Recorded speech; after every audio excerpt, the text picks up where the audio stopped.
thanks guys. So you guys formed in 95. Yeah. 95? Yeah. This is your 29-year anniversary? Yeah, it is. 30, big 30 coming up next year. And you've gone through some lineup changes in that 30 years? Yeah, none of us are original. What's I do. It was actually started by two cats and a dog. Yes. I was started by a middle-aged, butler. Yeah. In the 80s, no, it was Steve is a founding member. Yeah. Well then, Steve, what's the biggest shift in the band when new members come in? Like, is there dynamic change? Yeah, originally, well, I guess initially, sort of in the first couple of years, it wasn't really a big impact because the band hadn't really done much. 5 years ago, when two guys that had been around since 98, 99 had left, we had to kind of go back to the drawing board, and we kind of had this decision, like some people wanted to tour and some people didn't. And so we decided that, like Casey and I decided that we wanted to go forward with the band. So we found Ryan and Dan, who's has to sit this tour out, and it just took a little while, but found the right guys, and since then it's just been everybody going in the same direction. And just the Canadian tour itself, I've done it many times myself. Yeah. And so how do you, you've toured the world. Yeah. What's the difference between touring Canada and anywhere else?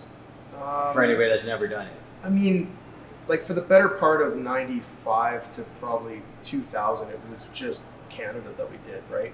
We did a lot of US in the sort of 96 to 2002. Once we kind of started going to Europe in 2000, it was really that really opened our minds to a lot of things, culture and food and different places, and realizing that, there was people there that really liked music. And so, I mean, you sort of get that everywhere we go. You get this really great sort of snapshot of every town you go to. But it's great to go to places like Japan and Australia and South America, and places that I had never thought was possible as a kid starting a punk band. I thought US would be it. Maybe someday we could go to Europe, but I never thought all that other stuff would come along with it. Do you notice the difference in the scenes, in cultures, I guess? I feel from every Japan to Canadians to America. Culture, yeah. I just feel like every venue we walk into kind of looks the same. Yeah. It's kind of Groundhog Day, to be honest. But when you go outside, then of course, when the crowd comes in, then you get to sort of get the difference between. When you get the mythical day off to take in some of the scenery, it's nice, and you can see the differences there. But there is a lot of similarities, and just when you're on tour, you're the backs of most bands look the same. Yeah. Most gas stations look the same. Do you find the fans the fans from all over every country pretty basically the same when you interact with them? I would say passionate? no. I would passionate, sure, but the way that they interface with music is sort of culturally informed. In Japan, for example, when you finish playing a song, they'll go crazy when the song is on, but when you finish playing, they're dead silent. They're totally quiet, because for them it's a sign of respect for the band. So if they want to be quiet so they can hear what you're going to say, and so that's their way of interfacing. It's based on their sort of cultural mores around politeness and respect. Whereas in Brazil, fans are so passionate that they will sing along with every part of a song, including the guitar solos. So every country has its own sort of cultural mores about dealing with. Germany will tell you exactly what they liked and what they didn't like about the set. Whether you like it or and not. It's not rude. It's just that's the culture, right? In Germany, they're very straightforward about everything, and everything they like and don't like. But that's really part of the magic of it, is that you can go to a place that is 7,000 miles away and be greeted with essentially the same level of enthusiasm and love for music. And as far as it pertains to punk, you're dealing with a certain amount of the same ethos as well. DIY is DIY everywhere. You know what I mean? Kids have to make shows happen the same way, no matter where they are. They're finding venues, they're finding places to rehearse, places to record, bands. There's a real need to make it happen on a grassroots level. So no matter where you go, you see that, and that's kind of inspiring, because it reminds me of where I came from, putting on all ages shows in Calgary, and bands from other places coming, and you're trying to do your best. You don't have a lot of money, so you're giving them what hospitality you can. It's you can stay, two of you can stay at my friend Steve's house, and two of you can stay at my friend Mike's house, and You know, your merch guy can stay with whoever. It's like, you know, you're just Your trying to do your best. best. Doing your best is the DIY ethos in a nutshell. So.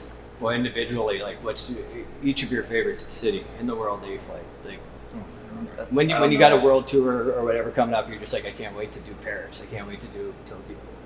It's hard to pick. It's like, I mean, I guess it depends.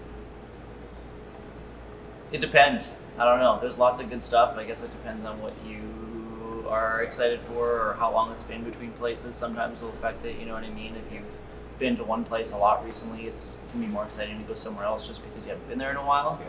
But I mean, I don't know. It's really tough to pick. And when you've been doing it long enough, cities aren't monolithic either. It's not like every time I've gone to Paris, I've had a great show, or every time I've played a show in Milan, it's been great. You know, it's like sometimes there's great shows and sometimes there's bad shows, or there's things that happen that sour the memory of the show, and they may not have anything to do with the city in particular, but those memories are somehow encoded in your experience with that city. So the more you do it, the less hardwired those responses become. Like, I remember thinking that Los Angeles was a terrible city throughout the 90s. I was like, I don't like Los Angeles, I don't like going there, I don't like playing there. Well, that's just because I only had bad experiences in Los Angeles. Once you have a good experience, you're like, oh, well, Los Angeles isn't so bad. I see what people see in it. Kind of same thing with Toronto. Like, I mean, Steve was just saying that recently. Like, oh, he's like, I used to like not like Toronto. I used to like, you know, get in, get out. That's But because I- the parking was always terrible. Yeah. That's good. But I live in Toronto. I'm originally from Calgary, and that's how I know these guys. But yeah, since he stays with me now, and I've shown him parts of the city that he hasn't really seen before, he's changed his mind. He's coming around to Toronto. Yeah. Well, traveling city to city, how do you guys keep saying that?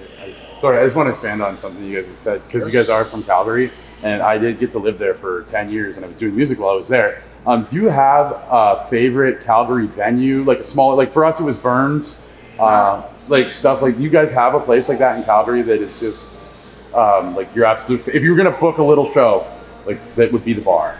I mean, but there's two. Like I booked 400 cap shows at Dickens, and probably what's Modern Love now. I do sort of the 200 cap rooms there. So That used to be Broken Used to be City, Broken now it's City. Modern Love. Okay. Yeah. They rebuilt it, and it's really nice there. Yeah. I guess I have a soft spot for Dickens. That's because, you know, like, I'm familiar with the people who run the place, and I've played. They got I great don't know. cider too. Come on now. Come on now. I've played like 100 shows there, so it's, you know, it gets homey. Probably like you felt about Vern's, right? Yeah, that's Vern's what it was, feels homey after you've been there a bunch of times, you know. That's what I meant. I didn't know that after they said that. Yeah, traveling city to city, you know, how do you guys keep singing? Like, do you have any road rituals or anything you do to decompress, like I during think the day, after? You're a show? implying that we are still sane. I don't know that we are. Do 50-year-old people I don't still do this when they're appreciate- sane? I don't appreciate the implication that we're saying. Well, touring can get pretty sweaty. Who's the stinkiest? After a show, you know, you guys don't Dan. shower after you. But you can't Sorry, defend buddy. themselves, so it's Sorry, buddy. We love you, Dan, but you are the smelliest. I hesitated for a second. I was like, do I want to throw Dad under the bus? But You got. It's not an indictment. It's just the way it is. Yeah. So you guys are known for high energy live performances. What's the most embarrassing thing that's happened on stage or at a show? Do you remember like one event that really stands out? Something that you wish? Big tuna. Let's throw Dan under the bus again. Big tuna. It's one time in. Yeah. No, we're not going to do it. Okay. All right. That was a little bit I mean- embarrassing. A little bit. last time I was here, I definitely like ate shit and fell on my ass pretty hard in this venue. Oh, right, so hopefully yeah. we won't have a repeat of that tonight. But I celebrate those trips and slips. Like that's, I don't know. That's it's part of the live show. If you just sat there and just just strummed your guitar, it would be kind of a bummer, right? So if you're giving her and you biff a few times, then that's fucking awesome. Yeah. Yeah, I mean, embarrassing. I don't know how embarrassing it is, but if I had to pick something. Yeah. If you guys could tour with any band, living or dead, who would it be? Or musician? Just one band, okay. I think I already Or know collaborate. Steve's answer. Do you? What's my answer? Bad Religion? No, I already Steve heard them. Steve Stewart with Bad Religion. I would say. Yeah, but I thought he'd pick him again. I mean, I love Bad Religion for sure. Yeah. I like probably like Aerosmith or something like that. Like we wouldn't pair with them at all, but like it would just be rad to go up there and just hang out. And for me, it's Rush. Because Rush is my favorite band. Again, we don't fit with Rush at all, but Rush is my favorite band. So of course that would be what I would choose. For sure. Ryan? I don't know. Maybe Taylor Swift, because I think the accommodations would be pretty sick. You know what I mean? Like you would be rolling on nightliners, and Yeah, the riders. we'd have like an entire wing of a stadium for our green room. Well, we wouldn't. Yeah. If we were really nice to the crew guys. we'd have half a wing, or a quarter of a wing, and Taylor would have a half. Well, if you guys weren't doing this music as a career, what would you be doing? I run a booking agency, so I'd probably just be doing that full time. I honestly have no idea. I haven't wanted to do anything else since I picked up drumsticks, so I don't really have any idea. I like forensic psychology. I think that's very fascinating. I mean, I dabble in like photography and videography, so probably something in that. Yeah. Do you guys have a song or artist in your playlist when you're on the road that would shock your fans? You know, Shock plenty. our fans? I mean, I don't know how shocking. You know, after it a is, show, but- you don't put on Bad Religion, probably. No. Sometimes. Yeah, sometimes, but I can see where you're busting going. out like John Mayer. No, yeah, Sometimes I that's mean, nice on a nice night drive. We've had that on a couple times. And the Aerosmith. Speak for you two. Yeah, I don't know. Like my kid and I, we listen to lots of rock bands.